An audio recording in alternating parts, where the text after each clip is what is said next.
May yaliwaing pakulo niting nilabas sa walungaldong pa mag-file Certificate of Candidacy manibat October 1 hanggang 8. Ating mig-unity walk papunta Comelec. Ating miki-drummers and street dance. Patentadoing misa at blessing bayo in filing. Ating migdalang dakal na supporters. Ating gulong mo at kapamilya ing makibalo. Nanumaning eksena king filing, king kabilugan, matugumpelang may kapagpasang kandidatura at alang meging aberya. Yan ang kinumpirma ng Comelec Provincial Election Supervisor Attorney Lydia Pangilinan. Atin mo ka ng pamikatago na masakit lang kontrolan, dahil may kakarakala supporters, o nang natural mo ka no iti at ala na manggulo. We've been tolerant, no po, and as much as we would like to accommodate everybody, no po. So may mga instances na hindi po natin napigilan, no? Despite our reminders, no po, may mga ganon, no? But still, okay naman po ang mga kinalabasan. Naging maayos naman po. Yun lang. Masaya naman ang mga kandidato, masaya ang mga supporters, masaya sila, masaya na rin po kami. Kumpara naman na niyang May 2022 elections at Chukim 26 ding mig-file may yaliwang posisyon, ngani, miras lang at 26.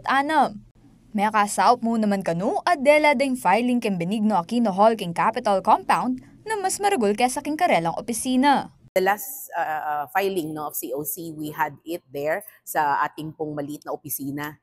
No, and now for this 2025 election, we have it here dito po sa Benigno Aquino Hall.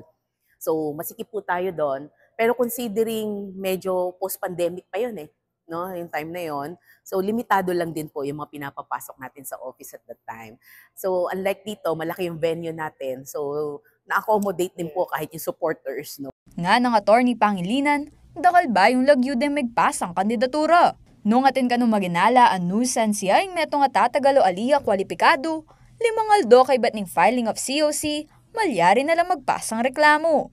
Dito po sa amin, sa level namin dito, no, mapa provincial o sa mga munisipyo or sa city, it's our ministerial duty to accept their COC, no, as long as it is completely filled up.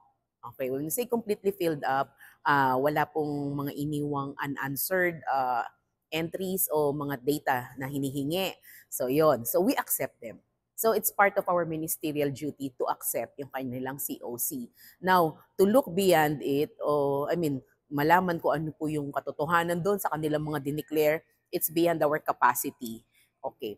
Now, doon po sa mga gustong mag-file ng disqualification or mag-file ng petition for to declare candidate as a nuisance candidate, no po, they can do so doon po sa main office.